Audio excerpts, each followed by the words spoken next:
नमस्कार, आप देख रहे हैं S11 न्यूज चैनल और मैं हूं आपके साथ आकांक्षा आनंद। पानी में डूबने से एक बच्चे की मौत, परिजनों का रो रो कर हुआ बुरा हाल। नरकटियागंज शिकारपुर थाना क्षेत्र के भतौरा गांव दोबिहावा पुल में पानी में डूबने से करीब 8 वर्षीय बच्चे की मौत हो गई। बताया जा रहा है कि शनिवार की सुबह मछली मारने के दौरान बच्चा पानी में डूब गया। ग्रामीणों द्वारा आनन फानन में पानी में डूबे बच्चे को निकाल अनुमंडल अस्पताल लाया गया, जहां PSC डॉक्टर अमित कुमार ने बच्चे की मौत हो जाने की पुष्टि की। बच्चे की मौत की खबर सुनते ही परिवार के लोगों में मायूसी छा गई। परिजनों का रो रो कर बुरा हाल हो गया है।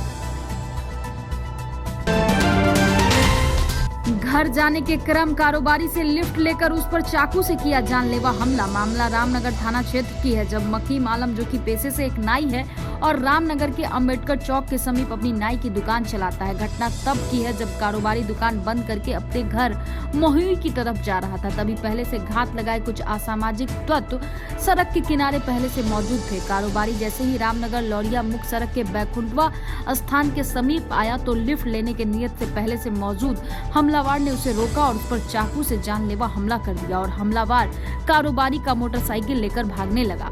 घायल अवस्था में ही हमलावर के पीछे पीछे हल्ला करते घायल कारोबारी भी भागने लगा। तभी गांव वाले ने हल्ला सुनकर उसे रोका और पूछताछ करने लगे और इसकी सूचना स्थानीय पुलिस को दी। वहीं घायल कारोबारी को ग्रामीणों के द्वारा रामनगर PHC ले गया है, जहां प्राथमिक उपचार के बाद उसे घर भेज दिया गया है। बता दें, पुलिस मामले की जांच कर रही है, वहीं एक संदिग्ध से पूछताछ कर रही है। 220 वोल्टेज की बिजली की चपेट में आने से 18 वर्षीय युवक की हुई मौत। मामला रामनगर थाना क्षेत्र के रतनपुरवा वार्ड नंबर 3 की है। रतनपुरवा स्थित मस्जिद में बिजली बनाने गए युवक की करंट लगने से मौत हो गई है। बता दें कि युवक की पहचान कमरुद्दीन देवान के 18 वर्षीय पुत्र सोनू कुमार के रूप में हुई है। आनन फानन में युवक को निजी नर्सिंग होम में दिखाया गया, जहां डॉक्टर ने उसे मृत घोषित कर दी। परिवार वालों में मातम का माहौल छाया हुआ है। बेतिया नप कर्मियों ने किया अधरनंग प्रदर्शन। बिहार राज्य स्थानीय निकाय कर्मचारी महासंघ की बैनर तले नगर परिषद बेतिया के सभी तरह के कामकाज हुआ ठप। विद्युत होकर नगर परिषद की बोर्ड की बैठक 7 माह बाद आज होना तय था। दर्जनों पार्षद गणों के पहल पर आज की सामान्य बोर्ड की बैठक करने से पहले हड़ताली कर्मचारियों के साथ सम्मान पूर्वक बात कर हड़ताल टूटने के बाद ही नगर परिषद की बोर्ड की बैठक करने की अपील की गई। कार्यपालक पदाधिकारी द्वारा बोर्ड की बैठक को स्थगित करने की चिट्ठी निकाल दी गई, परंतु हड़ताली कर्मचारियों के साथ वार्ता कब की जाएगी अभी तक अटकलें लगी हुई है। उक्त बातें महासंघ के जिला संयोजक रविंद्र कुमार रवि ने कही। आगे उन्होंने कहा कि नगर परिषद के सैकड़ों पुरुष कर्मी अर्धनग्न होकर महासंघ के बैनर तले प्रदर्शन किए। उसके बावजूद एक तरफ नगर परिषद के EO अंग्रेजियत हुकूमत को बरकरार रखते हुए अपने हट धर्मिता और दूसरी तरफ शांति सोच रखने वाले सभापति गरिमा देवी शिकारिया द्वारा वार्ता का पहल नहीं किए जाने पर कर्मियों में आक्रोश बढ़ रहा है।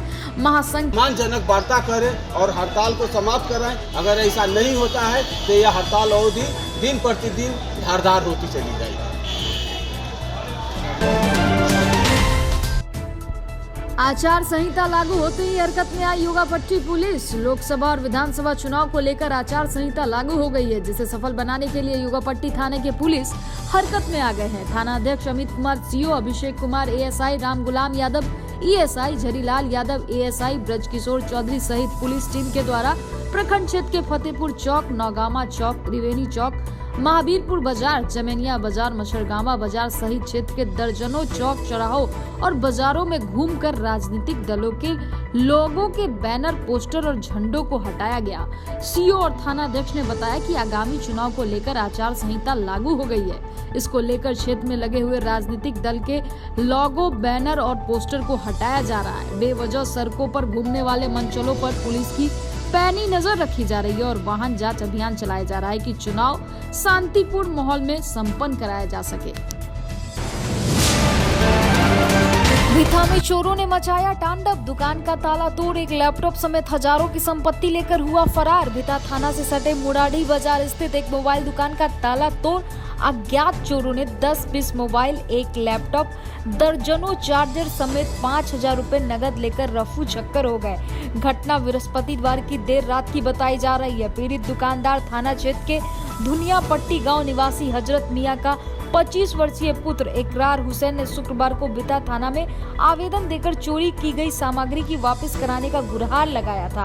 आपको बता दें, इस घटना से स्थानीय दर्जनों दुकानदारों सहित ग्रामीण दहशत में है। वहीं प्रभारी थाना अध्यक्ष ने बताया कि आवेदन के आलोक में एफआईआर दर्ज कर अग्रतर कार्रवाई की जा रही है। अब देखना होगा कि पुलिस का हाथ चोरों के गिरेबान तक पहुंच पाता है।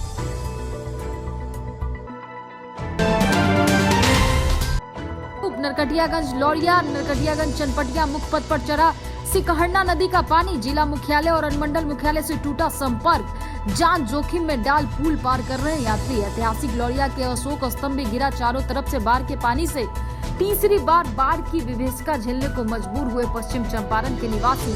लगातार 3 दिनों से हो रही बारिश से जनजीवन हुआ पूरी तरह से अस्त व्यस्त। जिले के सभी जगह सहित नेपाल पहाड़ी तराई क्षेत्रों में 3 दिनों से लगातार हो रही मूसलाधार बारिश से नदियों का जल स्तर बढ़ जाने के कारण गौनाहा प्रखंड के टहकोल, सिरपुर, मनीटौला, पटखौली आदि दर्जनों गांव में बाढ़ का पानी प्रवेश कर गया है। गंडक, गांगली, हड़बोड़ा, द्वाधा और पंडई नदी का जल स्तर बढ़ जाने से खेतों में धान की फसलें और गन्ने की फसलें पूरी तरह से बर्बाद हो रही है। वहीं सिकहरना नदी का जल स्तर बढ़ने से लौरिया नरकटियागंज, रामनगर, लौरिया नरकटियागंज, चनपटिया मुख्य मार्ग पर पानी चढ़ गया है, जिससे मुख्यालय और अनुमंडल मुख्यालय से कई गांव का जनसंपर्क टूट गया है। स्थानीय ग्रामीण मालिक ठाकुर ने बताया कि यहां तीसरी बार बाढ़ का पानी आया है। हमारे खेतों में जो भी धान गन्ना का फसल बचा था वह भी पूरी तरह से बर्बाद हो चुका है। वहीं स्थानीय प्रमोद कुमार ने जिला प्रशासन से लगाई मदद की गुहार।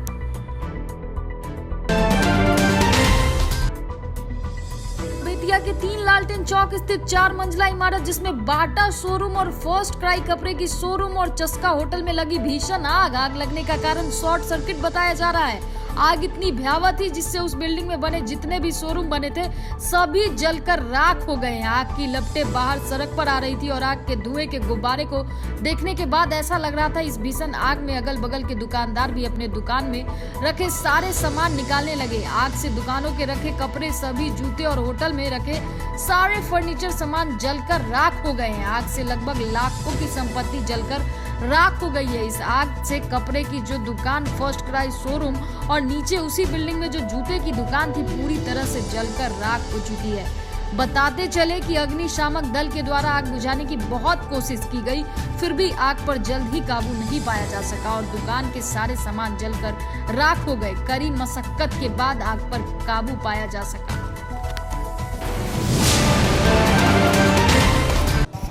प्रखंड मुख्यालय लौरिया में जीप अध्यक्ष ने व्यावसायिक विवाह भवन का किया शिलान्यास। जीप अध्यक्ष शैलेंद्र गढ़वाल ने शुक्रवार की सुबह लौरिया डाक बंगला कैंपस में जिला परिषद की जमीन पर 12 कमरे का मार्केटिंग कॉम्प्लेक्स का वैदिक मंत्रोच्चारण के साथ शिलान्यास किया। वहीं जिला परिषद क्षेत्र संख्या 16 की सदस्य श्वेता कुमारी ने जीप अध्यक्ष विवाह भवन जिला परिषद के जमीन में निर्माण की मांग करते हुए बताया कि लौरिया प्रखंड मुख्यालय में एक भी विवाह भवन नहीं होने से बरसात या अन्य खराब मौसम में मांगलिक वैवाहिक कार्यक्रम हेतु लौरिया से बाहर जाना पड़ता है, जिससे लोगों को आर्थिक और शारीरिक परेशानी होती है। वहीं जीप अध्यक्ष शैलेंद्र गढ़वाल ने विवाह भवन निर्माण हेतु हर संभव प्रयास करने की बात कही। लौरिया में 36 लाख के लागत से 12 कमरे के निर्माण होने हैं, जिनका उपयोग व्यावसायिक कार्य हेतु किया जाएगा। वहीं मौके पर सामाजिक कार्यकर्ता सुमोद कुमार, जिला पार्षद श्वेता कुमारी, मुखिया मंटू मिश्र, सरपंच राहुल यादव, कृष्णा प्रसाद, प्रखंड प्रमुख शंभू तिवारी सहित अन्य लोग उपस्थित रहे। मझौलिया प्रखंड के 30 किसानों को मिला पोषण किट। वैज्ञानिकों ने पर्यवेक्षिकाओं को दी पोषण की जानकारी। किसान भवन मझौलिया में आयोजित पोषण किसान गोष्ठी में 30 किसानों के बीच पोषण किट का वितरण किया गया। वितरण माधोपुर केवी के वैज्ञानिकों ने किया। पोषण माह के अवसर पर कृषि विज्ञान केंद्र माधोपुर के वैज्ञानिकों ने पोषण वाटिका के विभिन्न मॉडलों की जानकारी दी। समारोह की अध्यक्षता प्रखंड कृषि पदाधिकारी दिलीप कुमार सिंह ने की। जीव वैज्ञानिक के वैज्ञानिक डॉक्टर सुनीता कुमारी ने उन्होंने पोषण से लड़ने और बचाव के लिए मौके पर उपस्थित आंगनबाड़ी सेविकाओं और पर्यवेक्षिकाओं और सीडीपीओ को पोषण से संबंधित जानकारी दी। पोषक थाली का उल्लेख करते हुए उन्होंने कहा कि सब्जियों और फलों की ज्यादा खपत करके बीमारियों से बचाया जा सकता है। गोष्ठी को प्रखंड कृषि पदाधिकारी दिलीप कुमार सिंह समेत वैज्ञानिक doctor PK Sinha, doctor SK Gangwar, engineer Raiyat ने संबोधित किया।